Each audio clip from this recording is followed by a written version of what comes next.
Baik, selamat pagi anak-anak kami semuanya kelas 12 SMA. Ya, hari ini kita akan belajar mengenai novel ya. Kalau di buku paketnya itu ada di halaman 119. Novel bisa kita artikan sebagai sebuah karangan fiktif. Kalau fiktif berarti dia tidak benar-benar terjadi atau berdasarkan daya hayal yang berisi mengenai kehidupan seseorang yang diceritakan dengan menonjolkan watak dan sifat pelaku secara panjang. Jadi ceritanya ini menampilkan tentang watak seseorang atau seorang tokoh secara panjang ya. Lalu untuk ciri-cirinya, yang pertama, novel itu berbentuk seperti buku.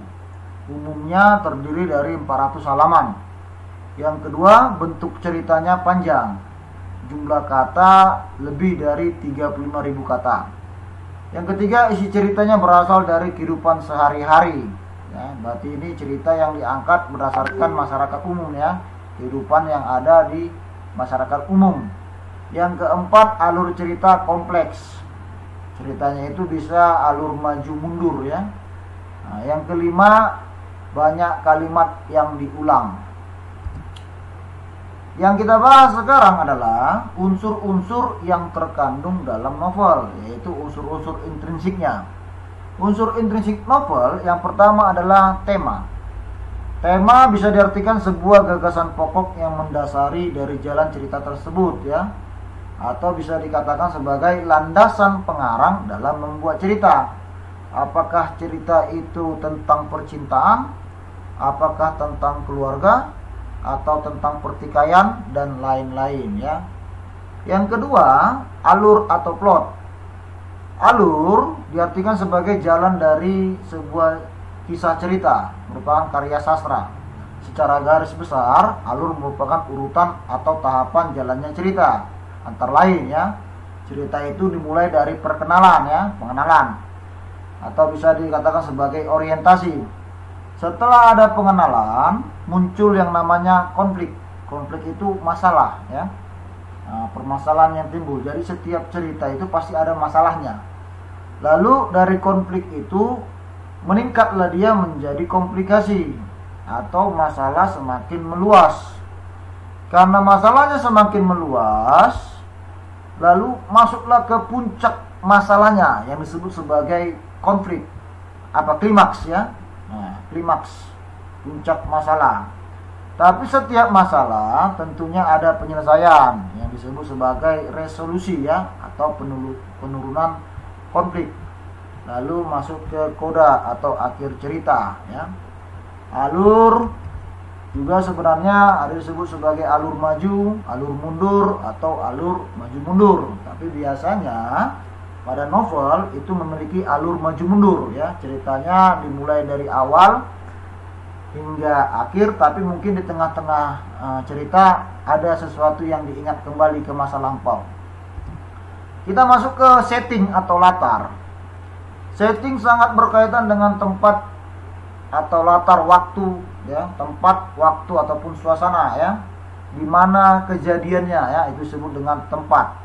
Kapan kejadiannya itu disebut dengan waktu. Bagaimana suasananya ya? Suasananya apakah dalam keadaan senang, dalam keadaan sedih ya, dan lain sebagainya. Yang keempat, ada tokoh dan penokohan. Tokoh diartikan sebagai pelaku yang terlibat dalam cerita tersebut. Setiap tokoh biasanya mempunyai karakter tersendiri. Penokohan yaitu pemberian sifat pada tokoh atau pelaku dalam cerita tersebut. Sifat yang telah diberikan dapat tercermin dalam pikiran, ucapan, atau pandangan tokoh terhadap sesuatu hal ya. Jadi tokoh itu orang yang berperan ya, sedangkan penokohan itu masuk ke wataknya atau sifat-sifat dari tokoh tersebut. Yang kelima adalah sudut pandang. Sudut pandang diartikan sebagai cara pandang pengarang dalam memandang suatu peristiwa di dalam cerita ya, atau bisa dikatakan sebagai posisi pengarang dalam cerita tersebut. Sudut pandang ada 4, antara lain. Yang pertama, sudut pandang orang pertama pelaku utama. Nah, jadi kalau kita pernah baca novel atau cerita, Setiap yang menggunakan kata aku atau saya, itu berarti dia menggunakan orang pertama. Dan si aku itulah tokoh utamanya. Itu terlihat ketika kita melihat ya atau membaca cerita tersebut, si aku yang selalu ditonjolkan dalam cerita tersebut. Yang kedua, sudut pandang orang pertama pelaku sampingan. Nah, jadi dalam cerita tersebut menggunakan kata aku, tapi yang paling ditonjolkan di situ bukan si akunya. Ya, mungkin si aku menceritakan tentang temannya. Jadi temannya itulah menjadi tokoh utamanya. Nah, tapi si aku tetap ada dalam cerita tersebut. Yang ketiga, sudut pandang orang ketiga pelaku utama. Jadi ini kalau ceritanya menggunakan kata ganti orang ketiga tunggal ya. Nah, seperti kata dia ya. Jadi kalau dalam cerita itu selalu menggunakan kata dia ya. Itu sudut pandangnya adalah orang ketiga pelaku utama. Lalu yang terakhir adalah pengarang serba tahu. Nah, ini biasanya dalam cerita tersebut menggunakan nama ya. Tidak mengisahkan tentang pengarang ya. Ini semuanya real, ceritanya itu berdasarkan hasil imajinasi. Yang keenam adalah amanat ya.